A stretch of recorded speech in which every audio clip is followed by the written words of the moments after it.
fucking the benches. Me and you who and we chilling with 10. We out to the couch, you can't fuck on the bed. Little bitch, these star hoes making me sick. Wanna go out and fly in the truck, but I just want her to suck on the dick.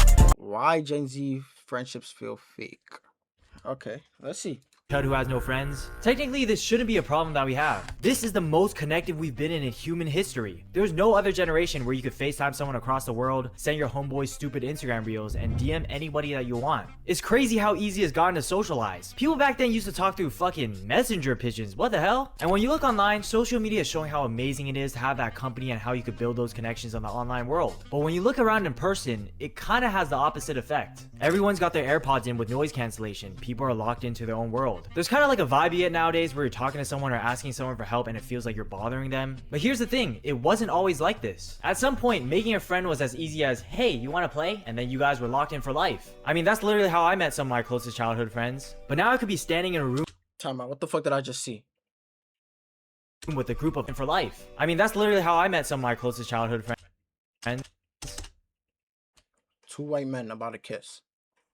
I fucking guessed, bro. But now I could be standing in a room with a group of 100 people and all our heads are sunk down just staring at our phones. A boomer will look at this and say, oh, it's those damn phones. Which they aren't wrong, but there is a lot more to it. So what happened to us? How did Gen Z, the generation of people who grew up being the most connected in history, have trouble making friends? I think we can start off with the pandemic did something to us that I don't think Gen Z ever fully recovered from. For the most part, that era happened during the prime time of our teenage years. I still hear the class of 2020 complain about how they didn't get a real graduation. I didn't get a graduation. I'm straight. I'm bisexual. I didn't get a graduation because of COVID or prom. COVID happened 6 years ago, but people in Gen Z mentioned 2020 like it was the Black Plague or something. And I don't know how much you remember in that era, but it was a very hostile environment. If you went outside, you'll see a total of 0 people and maybe 1 or 2 cars driving by, because nobody was going outside unless they needed to, like for groceries or food. And whenever you were outside, everybody was scared to be around another person since they didn't want to get sick. And when you're living like that, stuck at home for 2+ years, obviously that's going to affect a person's social skills. I mean, you had those calls on Discord when you were playing Among Us, but there was no real human interaction. So eventually, when regulations got better and things were open again, people struggled to adjust back to how life was before. Teenagers during the pandemic weren't able to develop their social skills, and now they're adults who are behind in their ability to communicate. Like there's grown-ass adults who get anxious speaking up for themselves. There was this one time I went to a gas station at Costco and I forgot to bring my family's membership card. And if you've ever been to a Costco gas station, you know that you need to scan your membership before you pump gas. So I was thinking, no way I'm gonna drive back home just to get the card. I'll just ask random people at the gas station to scan their membership for me. But my friend there was like, Hell no, don't ask people. It's gonna be hella embarrassing. You're gonna lose aura. But I didn't give a fuck. You know how much gas costs right now? Why would I waste my time and energy driving back home for the membership card when I could just ask one person to beat their card for me right now? So the first person I asked, they helped me out. It took 5 seconds and one interaction to save me 15 minutes going back and forth. But I feel like a lot of people are hesitant to ask for a simple favor like that from a stranger. They're too shy to talk to someone. And I swear, part of it has to do with COVID. Social skills for Gen Z has gotten a lot better since the 6 years after COVID, but I don't think it ever fully recovered. I still get a little bit of social awkwardness that didn't exist in 2019. I mean, based on the data here, I mean,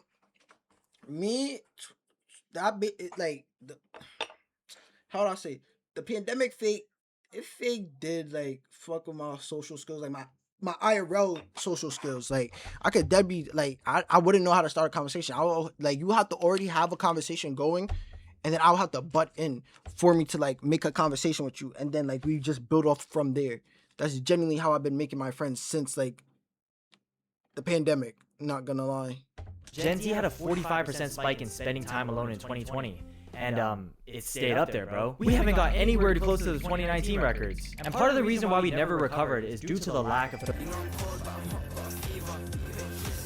Okay, so what is a third place? There are a total of 3 places that a person usually has in their day-to-day life. The first place is your home. That's where you eat, sleep, goon, shower. It's your resting place. The second place is work or school. That's where you spend most of the outside time being productive that keeps you living. Now your third place, that is your special place. That's the place you gain fulfillment in something that you have fun doing. It could be at a school club, a cafe, a gym, a mall, just anywhere outside the first 2 places that give you joy. And coincidentally, these are the places where you'll most likely find a friend. You'll be outside so much that you'll eventually just bump into someone and talk to them by default. And it's also where you'll find people that have the same interests as you. Like if you go to the gym, you can assume other people there have the same hobby of working out or being active. These third places can apply to being in relationships too. That's why there's people making advice videos on where to find a certain type of girlfriend or boyfriend. Like if you want to be with a gym bro or a gym girl, you know where they're at. They're at the fucking gym. And if you're looking for an ABG, they're probably at a boba shop or a rave. The third place is a community where you can find relationships, platonic or romantic. But over time, these third places have been slowly disappearing, and it's kind of merging into doing everything at home. Working from home, online classes, video games. The stuff that you have to do outside now has a version that you can do at home. And it seems convenient because you don't have to deal with the commute or getting ready, and everything that you need is in your bedroom. But that disconnects you from the real world. How many of you guys have taken an online class? I'm guessing it was a lot more easy and convenient, right? But how many friends have you made from that class? Probably zero. And I'm telling you, every friend that I made came from an in-person class, not a Zoom meeting. Half the people in those classes have their camera off and watching TikToks anyway.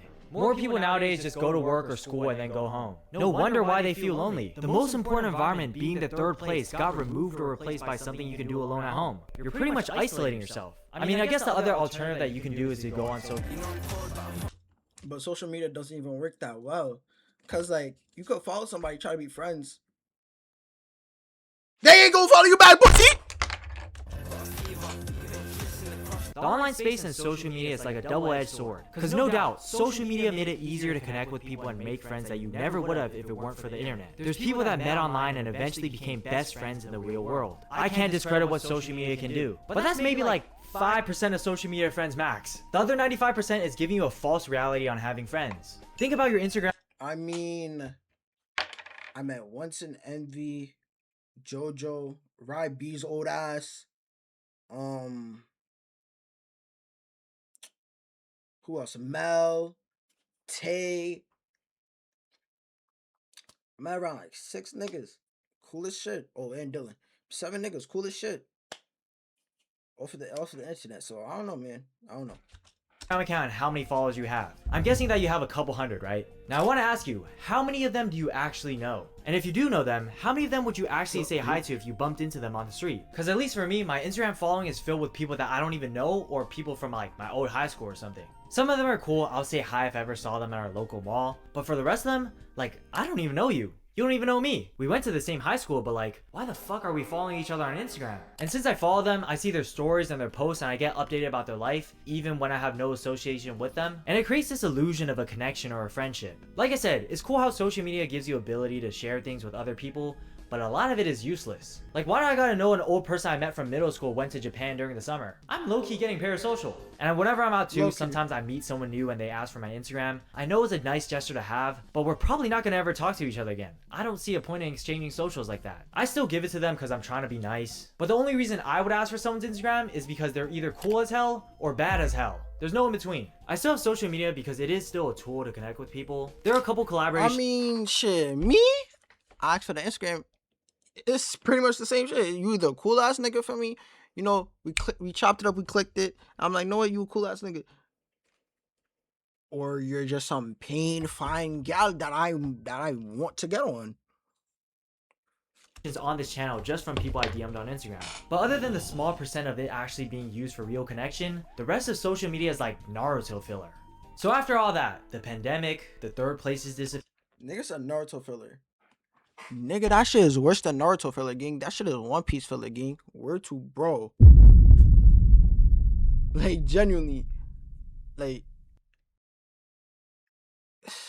it's just straight bullshit on social media, gang. Genuinely, just straight BS that you don't even want to see. Disappearing the social media illusion. What does a genuine friendship even look like for Gen Z anymore? Is everyone fake? Is everyone carrying that what does a genuine friendship look like? I could show you a couple. You know, I have a couple genuine friendships in Gen Z. You know, I never had to ask them to be a good friend, feel me? I never had to ask them to, feel me, hold it down for me. I never had to ask them to do a lot. They just, they being genuine, real niggas, feel me?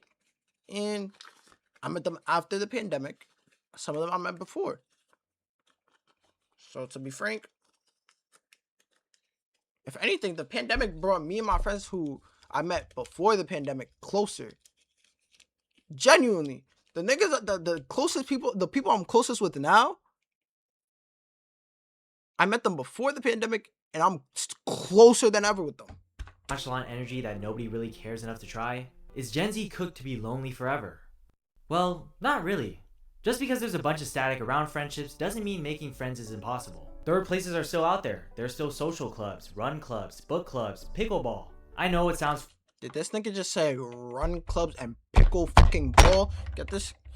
forced because friendships are It's supposed to only come 1 naturally. minute. But in 2026, you will have to make an effort to not be lonely. It's become so convenient to bed rot at home and be cozy inside. But while you're doing that, real life connections are happening somewhere that you're not around. And the use of social media can still keep your current friendships strong if you use them the right way.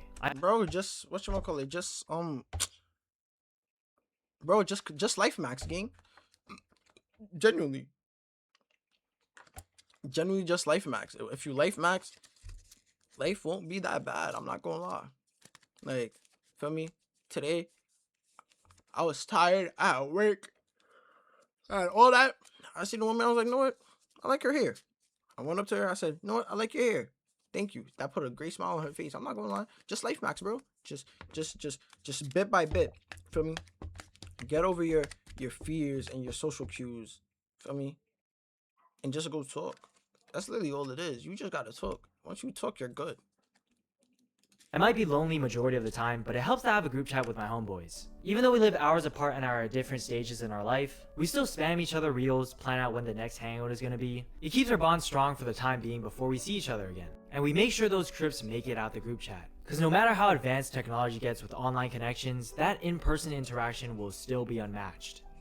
So yeah, I guess if you don't have friends, you're gonna have to put in effort to make some. And if you do have friends, you're gonna have to put in effort to keep them.